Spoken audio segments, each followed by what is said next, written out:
So let me start, and I have the unenviable task of introducing two individuals who absolutely need no introduction. We are blessed to have with us former chairman of the Democratic National Committee and the former chairman of the Republican National Committee here together to discuss what they see as the current environment, the future environment, and what has happened so far. Again, needing no introduction, I'll provide some brief introduction as well. We have Governor Howard Dean with us, who is with McKenna. He came to McKenna from having served, as I said, as chairman of the Democratic National Committee.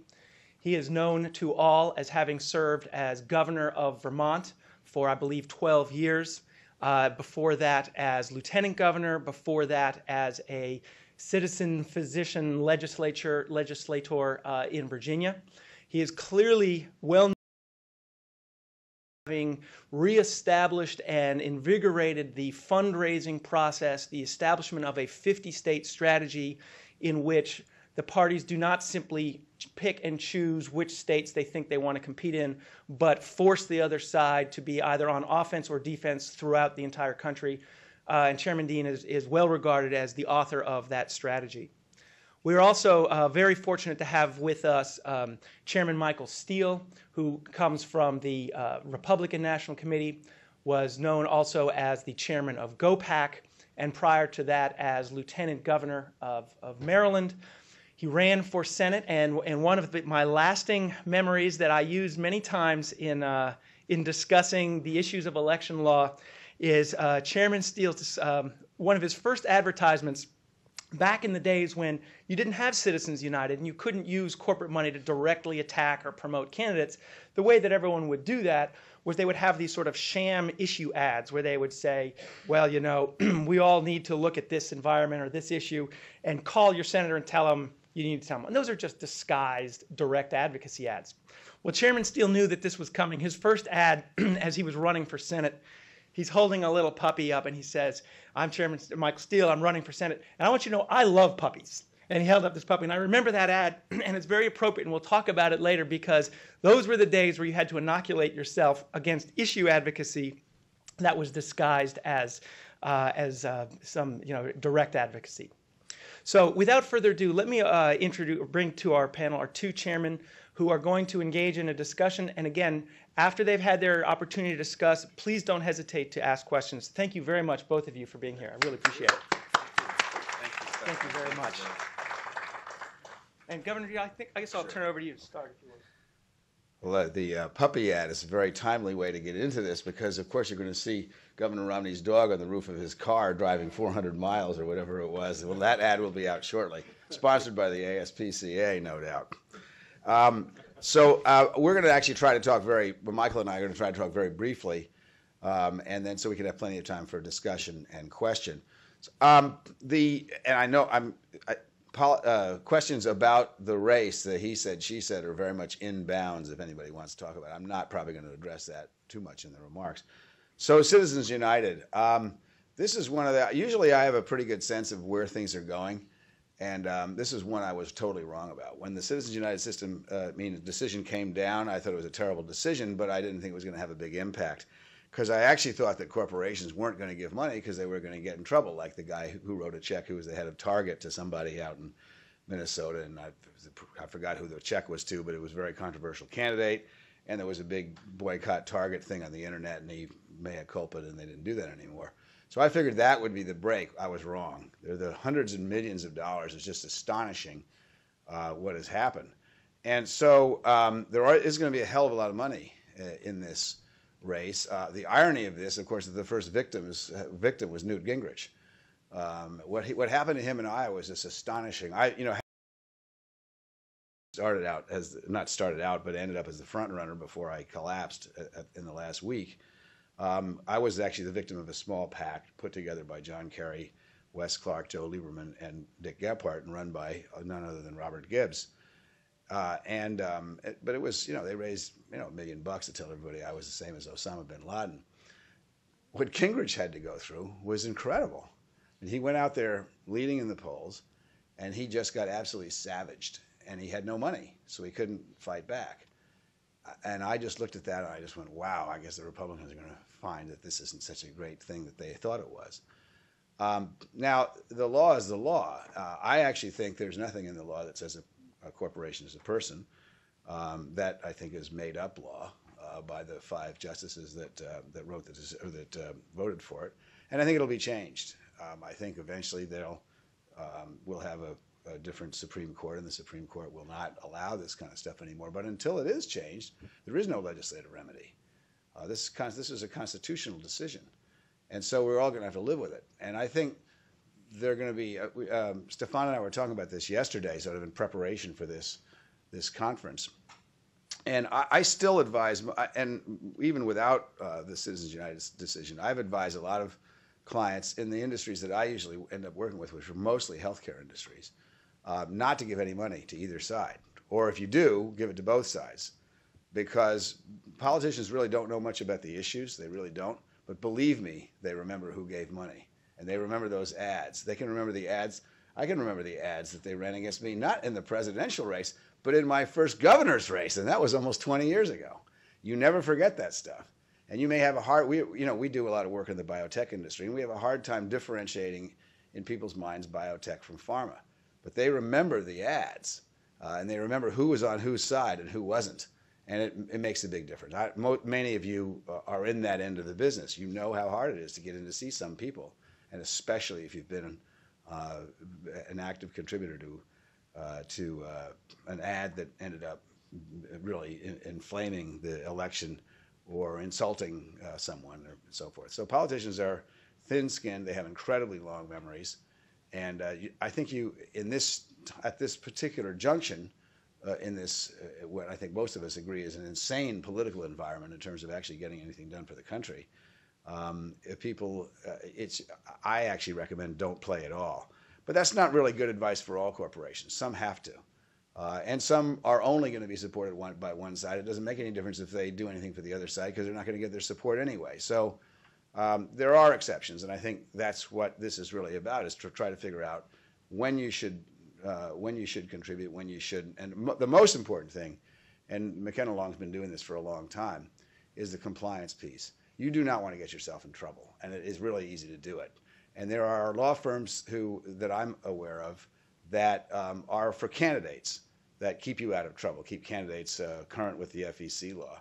What we mostly do is keep corporations out of trouble, because there is nothing worse than getting a big headline 3 months or 3 years after the election that you illegally donated a whole lot of money to so-and-so, and then the fun starts. So that's really a lot of what this is about, is to know the rules.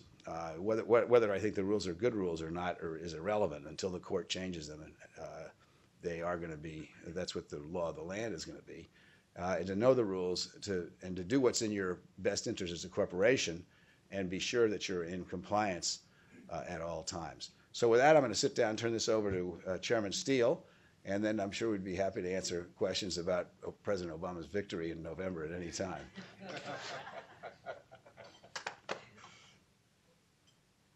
Thank you all. Good morning. It's good to see you. It's so amazing. I walked in the room and I had to chuckle, because the more things change, the more they stay the same. And no matter where you are and no matter what you do, there's always that first row where no one wants to sit, except for that one student who you remember from school who was the first to raise their hand and they got the first row seat. So, but it's good to see everybody. And very quickly to follow on the heels of the governor, in terms of the setup to what is currently in my estimation, one of the most vibrant, one of the most exciting, one of the most challenging political seasons in our lifetime, where there are more unknowns and more variables than you have ever seen before. It presents a challenge not just to corporations, not just to the firms that represent their interests and try to protect them, but to the campaigns and the candidates as well. Everyone right now, yourselves included, are in uncharted water. We have no idea what it all means. We see the run-up of huge sums of cash flowing through corporate entities, out of those corporate entities into PACs. We see individuals who have the means to really play, come to the table and play. And something I began to see as national chairman before I got to the RNC that there was a dynamic that was beneath the surface that had not been scratched yet. Citizens United scratched that particular itch. And that is the idea that money is property, and I can do with my property as I see fit. And that's a fundamental value, if you will, for a lot of Republicans around the country. And so the Citizens United case, and that came in to line during the first months of my chairmanship, we were very excited about it. And I'm still excited about it because I think what has to happen now, you've opened up the door, now in the process of regulating the flow. In other words, making sure there's the proper disclosures. The Congress is going to do that. I mean, I think the governor is absolutely right. I think at the Supreme Court level, there's not going to be any change there substantively until and unless there's a change in the court. But the legislature, the Congress, will now come back after this cycle, trust me, with regulations on disclosure requirements, maybe some limits if they can. They're going to see just how far the Supreme Court will allow them to go in that decision, which was a very broad decision in many respects, and at least has been interpreted that way in terms of how individuals have come to the table. If you notice, the one thing that sticks in the craw of a lot of people is the disclosure piece. The fact that you don't know who these sources of monies are. And even though, I guess at the end of this month, you'll have a filing requirement, that is after a whole lot of stuff has happened. And so people want to know real time in the moment whether or not you've written a check for $1 million and you've written a check for $100 million. And they want to know when that happened, how much it was, who it went to. When these, to the governor's point about what happened to Newt in Iowa, it was a fascinating unfolding of political theater, because you had a situation where one candidate, Romney, was standing going, I know nothing. I'm here, I do my thing, I know nothing. And behind him was this mammoth machine that was churning out to the tune of $3, $4, $5 million worth of ads. Some 1,200 television ads were run in a 24-hour period. Can you just imagine that? Just think about that. Every station in your community having a political ad on in a commercial break, and sometimes they were running 2, 3, 4 back to back. And so all of that has had an impact on how this part of the process. And for corporations and those individuals who want to play through this new doorway of super PACs, whether you join up with one or you create one of your own, now is the time to play, if you're going to play, because this time, the next cycle, will be very, very different. I think there will be many more controls in place, many more opportunities for the public to know exactly who's behind the dollars that are going into the system. I personally don't have a problem with the way money is used in politics as long as it is fully disclosed.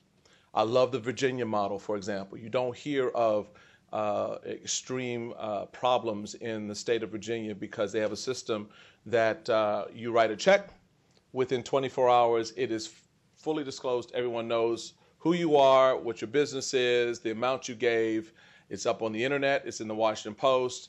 It is put throughout the system so everyone knows. And that seems to be an environment in which people seem to play very comfortably. I don't know if it's a model for the country. This is, I guess, Citizens United's case is the closest we've gotten to that model, except for the disclosure piece where you can put unlimited amounts into the system, into the political process. But I think it's a very dynamic period right now. And I think there are going to be a lot of questions, and the advice of good counsel is going to be highly recommended and highly needed, because for certain industries, you will need to be a little bit more cautious, even though it's kind of the wild, wild west right now in many respects. You're still going to need to be cautious because, as the governor noted, politicians do have long memories. They do remember who was behind particular attack ads and responses to their campaigns. But more importantly, you don't want to run afoul of some quirk that the FEC or some other body may find in your political activity. So as you go through this uncharted waters, having counsel, in-house, outside counsel, who understands that this is a big variable. To err on the side of caution is the smarter way to go. Doesn't mean you can't play, it just means that you need to be smart about how you play. I think is going to be a good rule until this thing settles down, which won't happen until after this election. So you're going to hear the whining and the noise and the complaining, and you're going to hear people up in arms about the amount of money that's coming to the system. But between the Citizens United case, certainly the McCain-Feingold at the Republican National Committee, my counterpart, Tim Kaine at the DNC had to deal with, we're limited. So political parties is not the playground anymore. And playing at the RNC, this is something I could not get this establishment in town to understand, that this is not the playground anymore. We're not playing through political parties. So before, as Howard could tell you, he used to drop $1 million into the Democratic Party and the Republican National Committee before McCain-Feingold, because that's where you put your money. So major donors went there to play, and corporations went there to play. Now you go back and you look at for example, at the RNC, the 1996 campaign, for example, the 2000 campaigns, the amount of dollars that were money, especially that were run through the RNC, was astonishing. 78% of the money raised at that time by the Republican National Committee, 78% was corporate money. It wasn't even individual money. It was corporate money. So McCain-Feingold comes along. That environment changes. Your corporations can no longer give. Individuals are capped at $38,000. Where do you go to play? Along comes Citizens United. It opens up a new avenue. Corporate money goes that way. Individuals of means who have the ability to stroke big checks now have a new playground to play on. They may or may not write a check to our respective political institutions. Depends on how they feel about grassroots activities.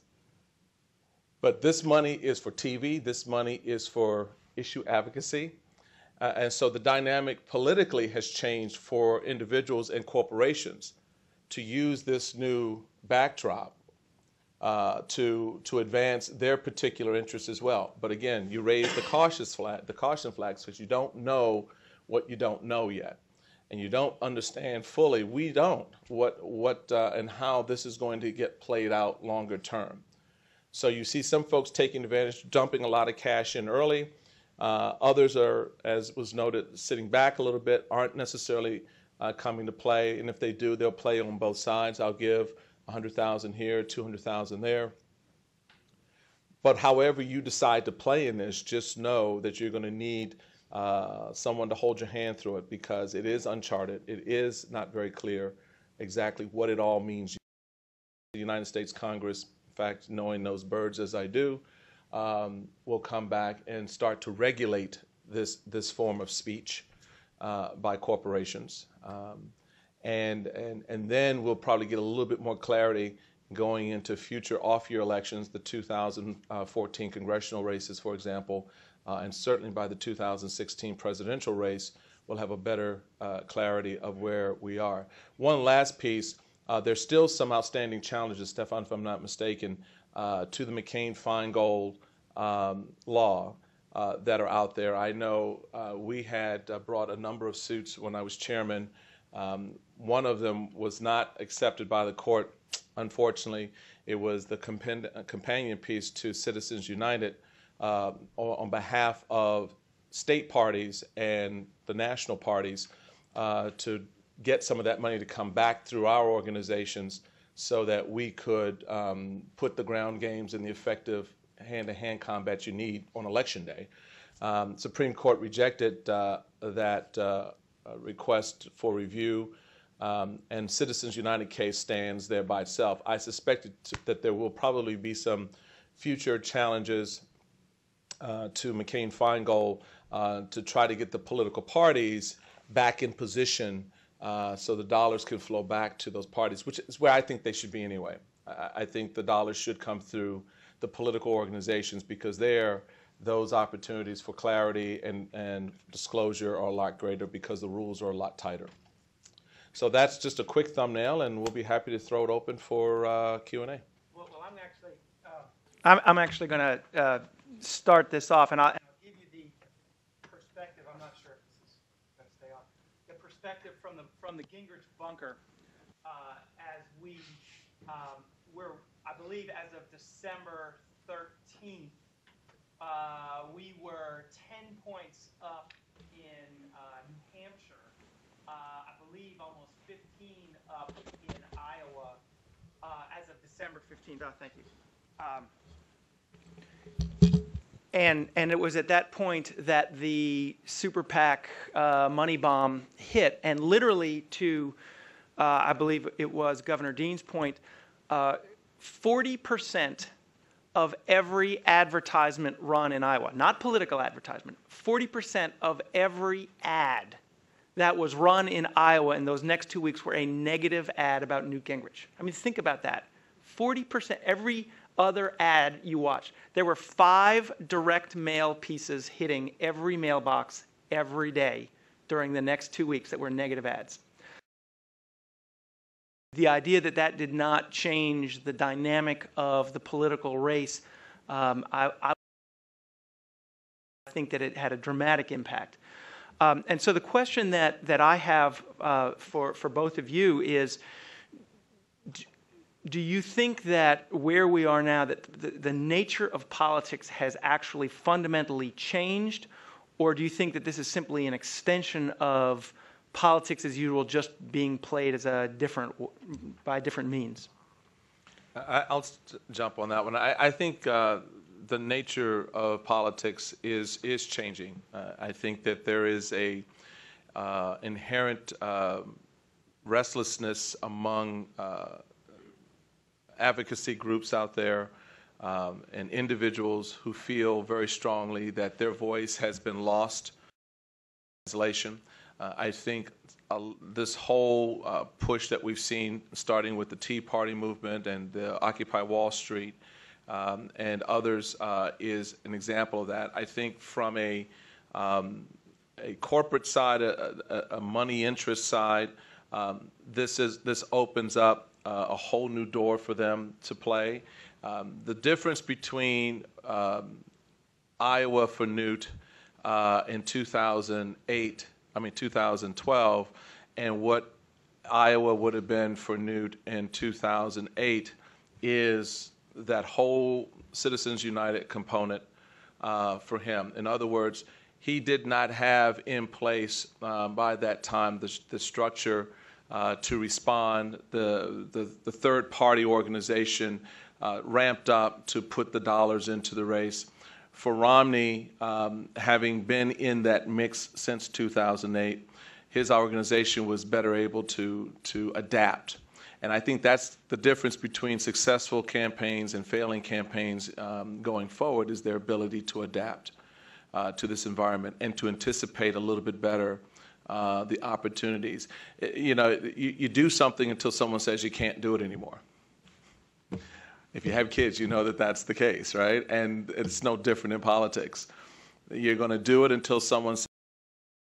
And right now, while there's the gnashing of teeth about it, and I'd love to get the governor's perspective on this, I don't see much changing in the behavior of these campaigns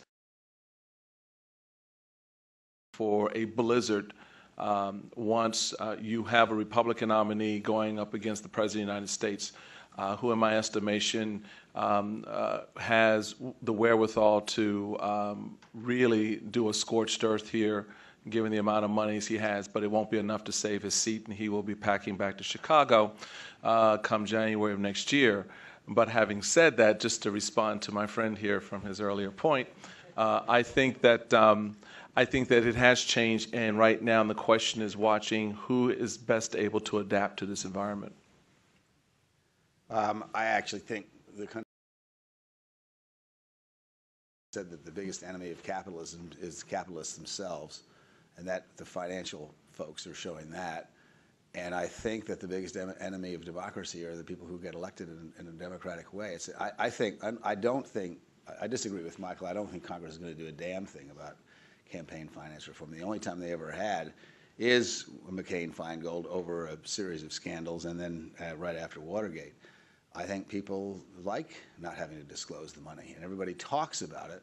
But there's one party in political, so in every other legislature, that's more important than the Republicans and the Democrats, and that's the incumbent party. They always fix the rules to benefit themselves. The most extraordinary, which is one of the reasons California is an absolute mess, is because the Republicans and the Democratic incumbents got together, drew the map, so that they would always be reelected. And in the 2010, which is one of the most volatile years in my experience in politics, not one single seat changed hands in the California Assembly. So I don't think this is going to get changed. And the problem is the American people are going to get demoralized, because there's always a cynicism about politics, but people always like to complain and so forth and so on. They really are powerless now. They can't affect politics. And I think it's going to be a really big, serious problem. I think this country is at a crossroads, and we've always gotten out of our big problems before. I think we'll probably figure out a way to get out of it this time. I think Citizens United is a tremendous attack on the core values of the United States of America. It's a really big, big, big problem, because ordinary people, the reason I said capitalists are the biggest enemies of capitalism is because, I am a capitalist. I think capitalism is the greatest economic system ever invented. But the problem is, if ordinary people believe the system doesn't work for them, they give up. And what you're seeing in both, that's what the Occupy Wall Street is all about. There's nothing wrong with Wall Street. We need Wall Street. There's a lot of excesses, but you need the allocations of capital in a capitalist society. You have to have a mechanism like Wall Street. The problem is ordinary people don't believe it works for them. This is the 99% versus the 1%. When the gap between the wealthy and the poor gets too big, it's not a matter of socialist angst. It's a matter of the fact that society doesn't work anymore, no matter what society kind of society you have. Well, now you're doing this politically. Now the gap between people who feel that they can really make a difference and those who can't is enormous. And there are a larger and larger number that don't feel like they can make a difference, except, and this is the good sign, this is why I think it's all going to change for the good eventually. Young people, my kids' age, in their 20s, they never believed in the system in the first place. They voted for Obama because they thought he was going to really represent change. But their idea of real change, unlike my generation's idea of real change, is not to, quote, fix the system. Is to go into your community and make a difference at the ground level. Hence, they all go to do democracy America or Habitat for Humanity, and they go abroad, they go to work in nursing homes, they tutor. They don't think the system works anyway. And they all got into it with Obama, thinking that Obama was going to be, the new breath of fresh air, which he was for about a month. And then all of a sudden, what a surprise. We have a president of the United States who's a politician. What a shock. But I think Citizens United is an incredibly dangerous, bad precedent that's going to undermine the faith of the American people in their own system. And that is a very dangerous thing to have happen. And I do not think the solution is going to be in Washington, in Congress, or in the Supreme Court, which I think is an extension of Congress. Go ahead. Have you seen any data yet? I guess we'll know much more in January. But have you seen any data yet on actually how much corporate money is going into the super PAC yet? I don't think we really know that yet. Or whether it's mostly individual. Well, it doesn't really make a lot of difference. Right. If the Koch brothers can write a check for $50 million, what difference does it make if it's, corporate? Even though technically that's an individual corporate contribution, the money comes from their corporate interests. So I don't think it matters whether it's corporate. I don't think people inherently in America are always mad at the business community. Most people want to be rich in America. They don't hate the business community ipso facto. I agree it would be interesting to know that, but I think that's a reasonably irrelevant fact in terms of, it's just the size of the donations. and the concentration and their ability to act below the radar.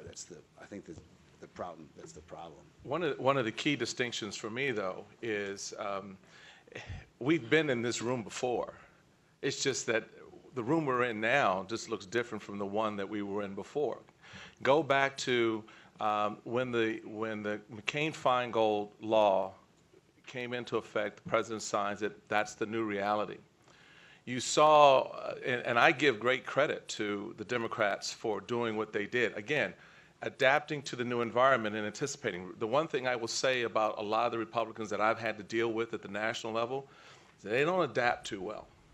And they kind of have a, oh, well, we'll survive if we don't do anything kind of approach. So you saw for a period of about 6 years, from about 2005 to last year, this sort of dormancy with respect to campaign finance. We kind of like, we hated McCain-Feingold, but oh, okay, I guess we'll do something about it. And you had these sort of random lawsuits that were kind of working their way through the system, but there was not a concerted effort to really address and adapt to the new environment. The Democrats did. And the way they did it was use some tried and true methods and some old friends to help them adapt. They had built into their system, their financial system, a union network that helped raise money and put cash into the system where it needed to be. They had an individual, you talk about the Koch brothers. The difference between the Koch brothers and George Soros is that the Koch brothers now put their money into one entity, and that entity does what it needs to do under Citizens United.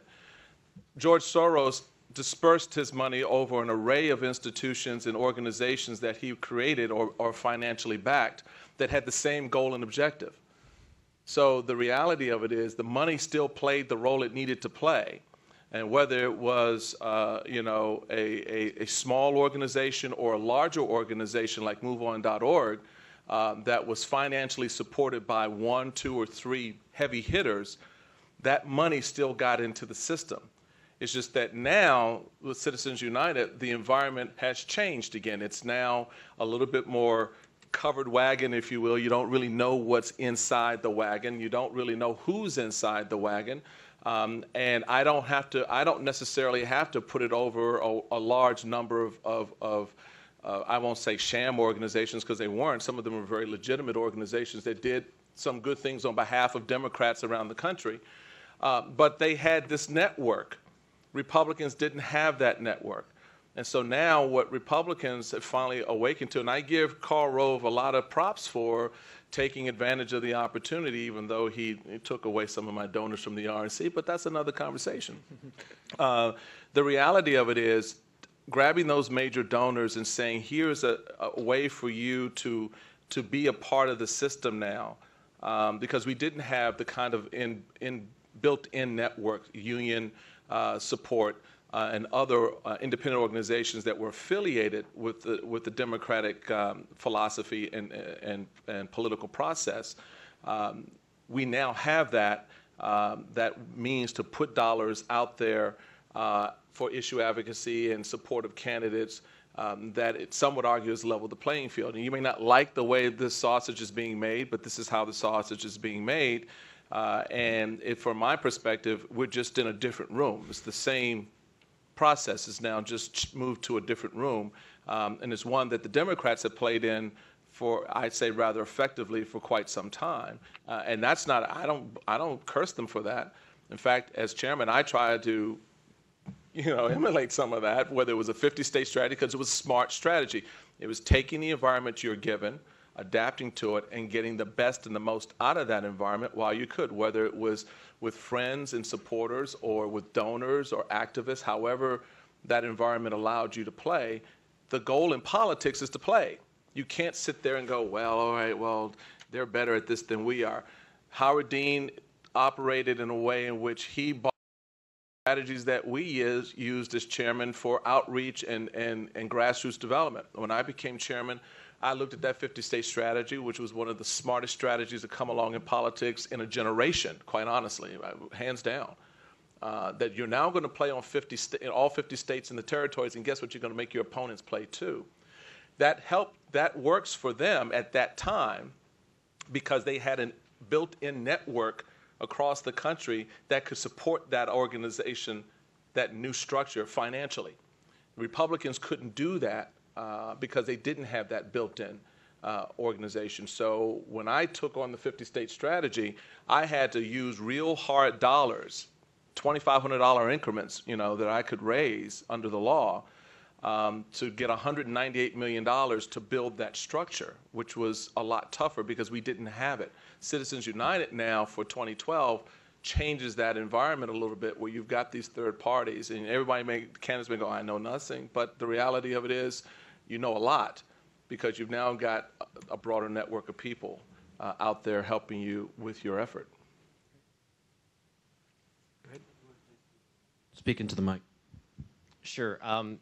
Chairman Steele, you mentioned it about the effect of super PACs on the party committees and the need to adapt. I'd be interested in hearing both of your thoughts on how super PACs are going to affect the parties in the long term, and what role the parties are going to have going forward in campaigns. Right. Let me just first correct one factual mistake that Michael made. Move On actually does not take big, enormous donations. There are a lot of the other things you said that are true, but Move On is totally. But I mean, it was set up. I mean, it's a George Soros enterprise. No, it's not. Okay. No, it was. It's a fiction. I'll go with it. So that's a very good. I don't know what the answer to that question is. What's going to happen to political parties? They clearly are having a tough time. Because if you're somebody who wants to have a candidate and wants to help a particular candidate, first of all, political parties by their nature, it's harder to raise money. It's easier to raise money around a candidate. So political parties have always had a tough time. It's always more glamorous if you can go write a check to somebody who then you can go talk to at a fundraiser rather than some amorphous political party. So I have a feeling it's going to have a pretty negative effect ultimately on political parties, because why would you do that if you can go directly to a candidate? And the other thing is that, and again, we've only really seen the effect of this. I don't think this Citizens United had a big effect in the last round. It had an effect, but not a big effect. This time it's had a huge effect. And first of all, you got to place your bet. Let's just say you want to play in the Republican primary. You've got to make a choice, which of course means you make 5 people mad and 1 person very happy, and that's important unless you want to put money in everybody's campaign, which gets a little expensive. Second of all, instead of writing a $30,000 check, which sounds like a hell of a lot of money, but I loved McCain-Feingold because as chairman, if some donor was a big pain in the butt and was giving me a hard time, I just said, fine, thanks very much, next call. $30,000 in a $100 million budget is not that much. But if you can write a $2 million check, now you've got to say, all right, yes, sir, I will get you that appointment with the head of the Ways and Means Committee, which you shouldn't be doing, but these things happen, right? So that's why I like McCain. It's a hell of a lot easier for me to say no to people, which for stuff I knew I should be saying no to. But if you can write $1 million or $2 million or $3 or $4 million check, first of all, you have an outsized influence on the candidate. And second of all, what do you care what the political party does? Why would I write a check? If I have $5 million and I care deeply about a particular candidate, why would I give it to the party? Yeah. Where it gets diffused, where there's a bureaucracy, where they do lots of different things, some of which I go right to the candidate. In fact, I hand that check personally, if I could, to the candidate. Well, since you can't do that under Citizens United, you can hand the check in every single one of these guys' case to one of their closest aides who's running their PAC, and supposedly they don't talk. They probably don't directly talk with the candidate, but don't you think that closest aide gives the candidate a report, unsolicited, every third night about who's given what? I think they probably do. Well, I'm sorry. One could speculate on that, for example, Romney's PAC is run by an individual named Charlie Spies, who used to work here, and his wife happens to be Lisa Spies, who is Romney's finance chair. So I suspect that there might be some opportunity for conversation about. Chinese wall construction company was very active in the Spies household, right? The Colbert-Stewart wall is actually higher and stronger than the Romney wall is. That's right. Somebody. If I could just real quick, and I just want to address, because I think I agree with the governor. This I think changes in a lot of ways the way county, state, local, and certainly national parties play in politics. I would have, when I would do my calls or I'm at a fundraiser for the party, and you have a donor who comes up to you and they say, you know, I want to give, and they will give the maximum under the law, but I want this to go to Howard Dean's campaign for X. And I have to look at them and says, well, I can't do that. You know, I can't give it to that particular candidate because that's not what we do. We are here for every candidate. And the look on their face was like, oh, okay. And then you follow up and realize they gave less than they said they would give, if they gave it all. Because to Howard's point, they want to play. Donors of a certain means want to play directly. What I discovered, though, and I think is going to be important for national parties, is let the major donors go the way that the major donors are going to go. They're going to follow the course that Citizens United lays out for them, whether it's going through, you know, a Rovian Institute or a Soros institution, whatever it is. They're going to go the way they're going to go. The play for national parties in particular is the small dollar donor.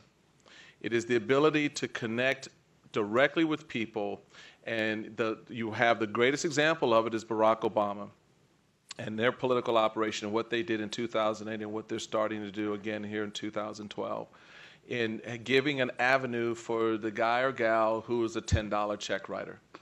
I was talking with a buddy of mine yesterday, and he's a solid Republican, and he was laughing about one of his Republican friends who supported Obama in 2012. And what's funny about it is the fact that he still has $25 taken off his credit card every month to the Obama campaign. He's not even aware that it's happening. The way campaigns and fundraising is now set up, it's almost a mindless operation where I give you my credit card and I'm like, yeah, $25 a month, that's great. And you're thinking, okay, for the duration of the campaign, but it goes on. And unless you really focus in and pay attention to it, you're going to continue to give. And that's good for those campaigns or organizations that are connecting that money. But the broader point is, that's an avenue that's been untapped, I think, sufficiently. We brought in, over the 2 years of my chairmanship, 1 million new small dollar donors. And it makes a big difference, because if you don't adapt to the environment, if I see my major donors being lured away, and I know I've got to get Chris Christie elected, I've got to get Bob McDonnell elected, I've got to go and fire Pelosi in 2010, I need money to do that. And so what we did was a strategy that I think is going to be very important going forward. There are two types of individuals out there, and the governor probably knows these folks very well. It's the one who will write you a check but won't lift a finger to help you on election day. They're not into the whole, I'm going to be an activist, I'll write a check. Then there's the activist who wants to go and be at every event and knock on doors and raise signs, but they don't raise money. They don't write. Our team tried to do was to create a hybrid, to give an incentive for the check writer to become active and for the activist to write a check. And that's how we got those 1 million new donors, where we appealed to them online through social media, social networking for them to come to the table in a different way. So I want you to volunteer this weekend at campaign headquarters in Duluth. Great, okay, so all these people show up and they're working and they're having a good time, and at the end of that you make the pitch to them, we would really love to keep the lights on and to keep this operation going. You had a great time here, if you could make a contribution. And we found that once they got that level of involvement, they write a check. It was, $10, $5, didn't matter. And so what happens is that the cumulative effect of that is very positive for the parties in their ground game and organization. And I think it's something they need to pay close attention to. Major donors are going to do what major donors are going to do. They're capped right now to $38,000. So their play is limited. But if you have 1 million folks who are writing you $25 every month, it's not bad. I think one of the things that opponents of the Citizens United decision were most dismayed at was the fact that the majority seemed to brush right by the reality, some would say, of the corrupting influence of money. So I'm interested, I think, more in the chairman's opinion on this. Which chairman? Chairman Steele, let's put Governor Dean. I understand, yay, capitalism, people should do what they want with their personal property, but at some point, don't you think that there is a corrupting influence if the court didn't see it there or disregarded the reams of evidence that the other side put forward? How do you deal with that at this point? Certainly disclosure could be one option, but as we talked about, disclosure comes 3 months after the fact.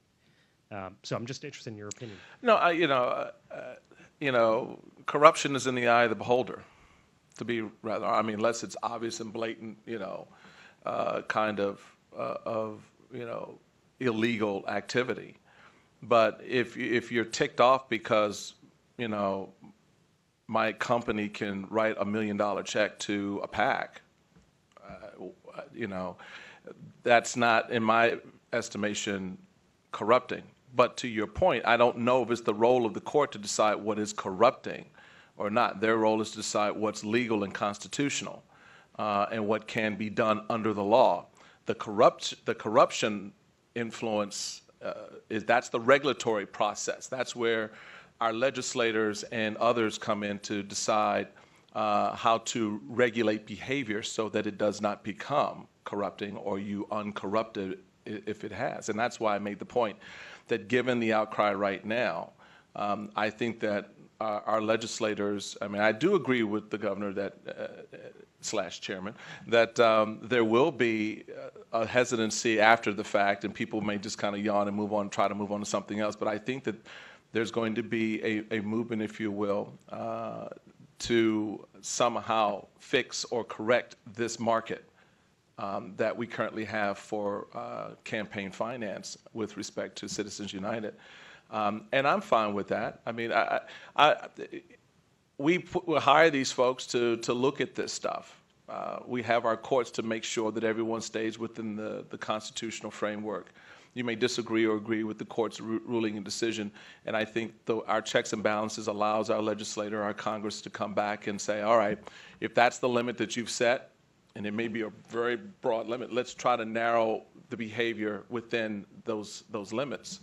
That's okay. I have no problem with that. And I don't look at it in the first instance as so corrupting unless you can show me some evidence where there is collusion, where campaigns are coordinating and things like that.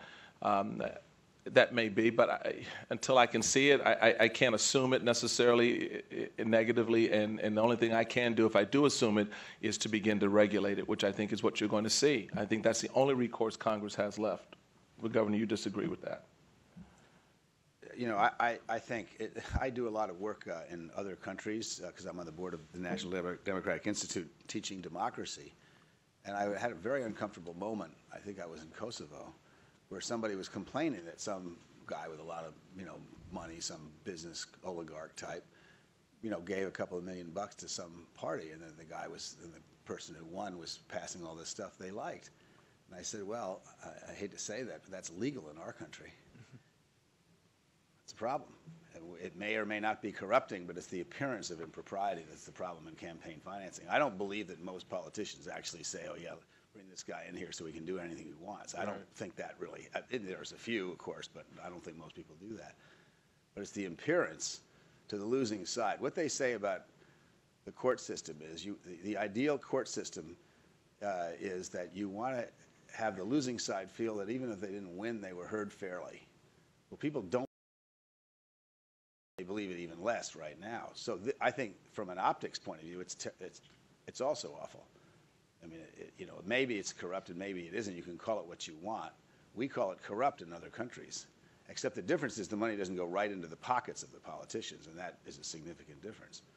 But the American people believe, and I think unfairly, that Congress is a corrupt institution. This doesn't help. Well, I have one important question to ask each of you as we leave. Who's going to win in the primary and the presidential election, and what's going to happen in the Senate races in 2012? What do you look in the crystal ball? What do you see happening in 2012? A lot of drinking. The primary, I think this weekend is going to say a lot about the ability of conservatives within the primary process to begin to coalesce. They have to do that. If the goal is to stop Romney, then this is the beachhead. I think Florida, quite honestly, is a little too late for a lot of that argument.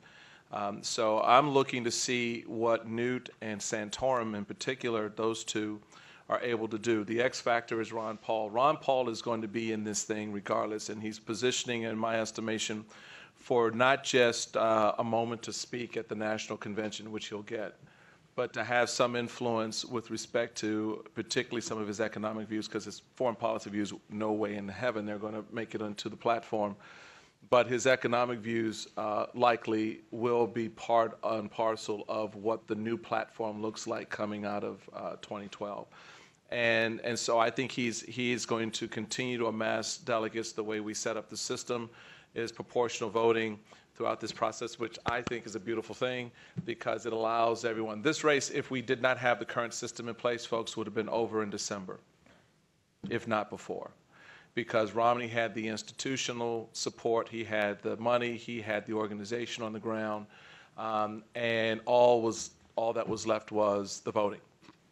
And I think system in pieces a little bit, and we worked very closely with the DNC to do this, so that we'd have sort of parallel systems, so we wouldn't have primaries jumping all over the place and all of that.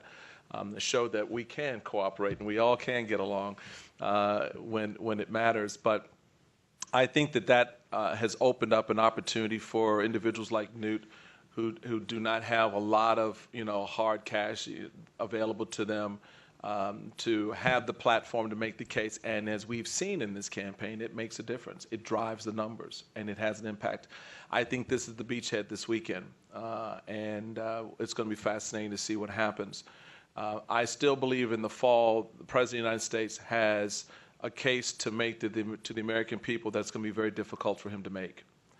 And I'm going to be fascinated to see how, and I won't say it's spin, but how they connect the dots between where we are, where we've been, and where we're going, and how he engages on what I think is going to be an important discussion between about the role of government in business, in our everyday lives, what kind of economy we want, what kind of community we want.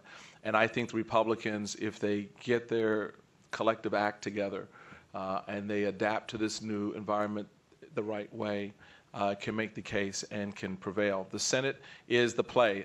I don't see the Democrats holding the Senate. I don't know how they do it. They are on the short end of that stick, of that very, very long stick for the GOP right now. And the question I think at this point, Stefan, is what is the number? Is it 53, 54 seats for the GOP? I'm not sure, but and we'll see how that plays out. But the Senate, I think, falls to the GOP. Also watching, and I'll finish on this one, is the House. People don't realize there's only a 25-seat difference between the Democrats and Republicans. They get 26 seats. Nancy Pelosi's back in charge. So, and you look at, there are some seats that Republicans currently hold that it's going to be very tough for them to hold because they are in purple-blue districts, if you will. And I'm thinking, for example, of Allen West's seat in Florida. It's going to be a tough race for him. On the Senate side, you look at the Massachusetts race for Scott Brown. That's going to be a tough race and very difficult for him to keep. So while we may pick up seats in the Senate, we also stand the opportunity to lose some seats. And in the House, that could be a very dangerous proposition. I think the folks out there are restless. And if that restlessness continues into the fall, we could see the same kind of shakeup in 2012 that we saw in. So, no surprise, I don't agree with the prognostication. I actually think this has been, this is one year where the Republicans would have been better off if their nomination had been settled in December. I think they've damaged themselves incredibly with this ridiculous series of debates that they've had. because each person has to get further and further to the right and said more and more outrageous things. I can promise you right now, and I have nothing to do with the campaign, but I got to believe that I pledge to veto the DREAM Act. If it gets to my desk, you'll see that 20,000 times all across America. Because if the Republicans know if they can't get, and we don't think with that being Romney's moniker from coming out of the debates, and the discussions in the Republican debates have just been, people are shocked, and it has helped Romney because it makes him look more moderate, and I think that's a good thing. He doesn't like that now because he's got to win these things. I think Romney's going to be the nominee. I think it's not even close. I mean, to win, if you can win Iowa and New Hampshire, you're done. You've got the nomination in the Republican Party. Romney's a classic Republican candidate. He's done it before. The seniority system is very important in there. He's incredibly well organized. I don't think this is done. This race is over. And he's run a hell of a good campaign, in my opinion. I think we do win in the fall, and I think if Obama wins, we take back the House. Probably the Senate is going to be much tougher, although Chuck Schumer, of course, insists that we're going to win it, but he'd have to. But I do think it's going to be tough in the Senate. Just the math is appalling for the Democrats. But the House is going to go probably, there's a lot of marginal seats because anytime you get a big swing, there's a tendency to swing back some, and there's a lot of fairly extreme districts. One of the things that's really interesting is how I'm a big fan of taking the reapportionment away from politicians. And it's because I think places that have political redistricting tend to be, I do believe California has gone down the tubes principally because of redistricting over the last 40 years and the referendum system. And you've got to have a system of government that actually works and that is okay to change parties once in a while. And redistricting in Florida and California, oddly enough, has helped Democrats, much to my astonishment. I don't know how that happened, but they have, even though you have some spectacular races like Sherman and Berman, people running against each other. So I think if Obama wins, we take back the House. The Senate's tough. I think here's why I think Obama's going to win. I'm reasonably sure about this. Obviously, you can't be positive, but the Republican brand has really been damaged in the states, in some states, mostly Wisconsin, Florida, and Ohio. The governors there are in the low 40s or 30s. Scott may be in the 20s. That has an effect on what happens. If people are mad at Republicans locally, and the governor matters, and not just because I was one, but people look at the governor and they, if they don't like the governor, that has an effect on what happens, how you vote. The senator, not so much, but the governor, it does. I think, and the other thing about, I gave another, since I'm talking about things where I was wrong about, I gave Obama a piece of advice that turned out to be very bad advice, but I was shocked. I told him, don't waste your money on Florida. It's a disaster. The Florida Democratic Party is essentially non-existent. It's the most complex state in the country. For the $40 million you're going to spend in Florida, we can go take something else. Well, they won Florida. I was shocked. I mean, that was the greatest feat of the organization in one of the greatest campaigns I ever saw on either side of the aisle. To win Florida for Barack Obama, that says so much about his ability to organize, his people's ability to do these things. I was shocked. I think they're going to do it again. To win Ohio based on the results of the referendum, which Kasich lost 2-1. That's pretty bad to have your signature piece of legislation overturned by 2-1 by the voters in the next election. Now, it's not all bad news for the Republicans. I think the Republicans have a great shot in Michigan for the first time in many years, especially if Romney's the nominee. I think you're going to see a whole lot about bailing out General Motors discussed in Michigan, which Romney was against and Obama was for. And I think we're in trouble in Pennsylvania, where you've got a governor who's done a good job, and he's got good ratings. People like him, Republican governor. He is very conservative, but he has a way about him that people will respect what he's done, for better or for worse. So those are two stalwart Democratic seats. But Florida and Ohio, I think Trump, Michigan. I think we're going to take some of the western states again. And I think we're going to take Virginia. In fact, I have a big fat bet riding on that with Mike Duncan. So it's going to cost me a lot of dinners if we don't. I don't believe we're going to take North Carolina, but the president's I'll join you on that one. You ain't getting Virginia, babe. Well, I got to take you out to another dinner, Mike. But I think North Carolina is going to be very tough. But boy, I'll tell you, the Obama people as they can on North Carolina. They think they can win it, and I wouldn't bet against them. They really know what they're doing in terms of campaigning. So I think we probably squeak one out. It's clearly going to be incredibly close. But if you look at the math and you look at the swing states, and the last piece of this is who's on the ticket, the vice presidential ticket. The vice presidential ticket generally doesn't make any difference, truthfully. It's at the most 1% in the national election, but it probably does make a difference in the local election, which argues for Marco Rubio. If you can't get Marco Rubio because he doesn't vet, Susana Martinez, Romney's going to have a big hole to dig out from Hispanic voters, and his people are going to know that. And I think it's time for the Republicans have done a great job recruiting Hispanic stars. There's a number of good positions in various seats around the country.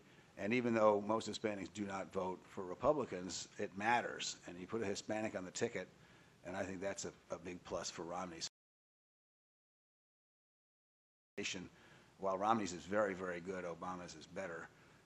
And I think that the hangover from the difficulty that Governor Kasich and Governor Scott and Governor Walker have had, and the difficulties that Republican candidate into after some of the really outrageous things which you know are going to be on television all over the place that were said, I think is going to tip the advantage. Now, the last piece is, who knows what's going to happen? I mean, don't forget, this is a business of surprises. God forbid there's an attack on the country. God forbid, there's a huge dropping off and Europe goes broke. And, there's a ton of things that can happen that would both either help the president or hurt the president that not one of us in this room. And it'll be something else, believe me. I mean, politics is that kind of business. So anything could happen, but I believe that President Obama's going to win. Well, Governor, we're going to give you the last word there. I can't thank you enough, both of you, for being here. Thank you so much. Thank you. Thank you.